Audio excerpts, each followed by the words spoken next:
সেনাপতি বলেন রাজামশাই। তুমি কি এলাকার মধ্যে মাইক মারছো? জি রাজামশাই। মাইকিং করে কি কইছো?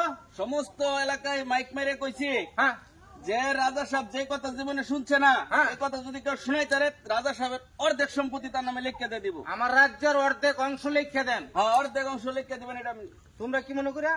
রাজামশাই, এই যে আপনার এই সেনাপতির যে মাইক মারছে, হ্যাঁ হ্যাঁ এই মাইক মারা শুনলাই আমরা পুরস্কার নিবার আছি। আচ্ছা আমার সামনে আয়ু।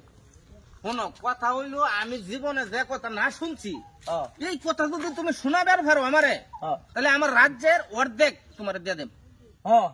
এটাই শোনাবার লাগে। আর যদি না শোনাইবার পারো তাহলে তোমার কান কিন্তু কাটতে বালতির মধ্যে রাখবাম। এটাও তো মাইক মারছে। হ্যাঁ তাহলে কও। আমি রাজি আছি। কও।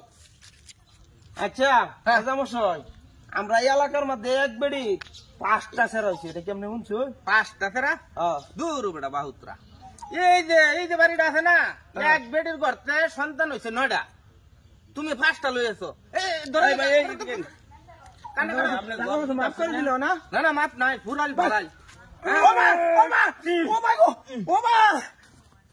স্যার এই রাজা সাহেব হ্যাঁ। এই পর্যন্ত 50টা হয়েছে। আচ্ছা আরো কেউ আছো? আসসালামু আলাইকুম।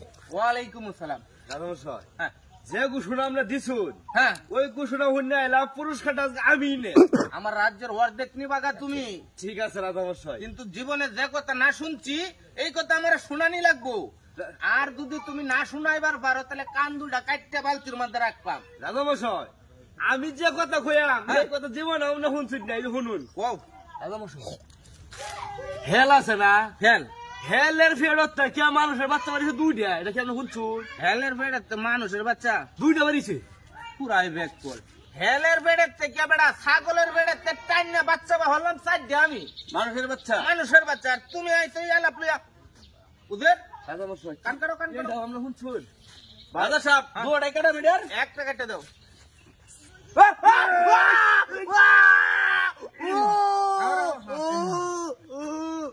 আমার রাজ্যে কি আর কোন লোক নাই?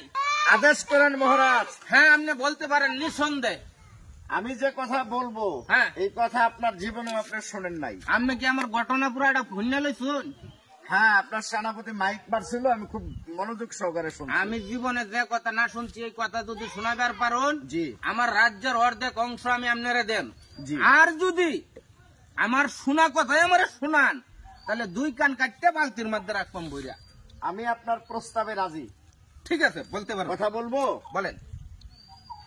মহারাজ, হ্যাঁ আপনার বাবার বাবা অর্থাৎ আপনার দাদা, আমার দাদা, আমার দাদার কাছ থেকে বড় বড় ডুলি চিনেন, বের মানুষ যে ধান রাখে, হ্যাঁ হ্যাঁ ডুলি ডুলি, হ্যাঁ, এরকম বড় ডুলি দিয়ে 2 ডুলি টাকা হাওলা টানছিল।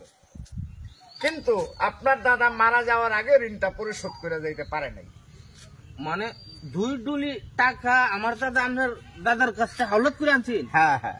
আচ্ছা আচ্ছা বলেন। এখন যদি এই টাকা আপনি আমাকে না দেন তাহলে আপনার দাদার কবরে আযাব হবে। যদি আপনি এই কথা শুই না থাকেন হ্যাঁ তাইলে আমার টাকাগুলো আমাকে দিয়ে দিবেন।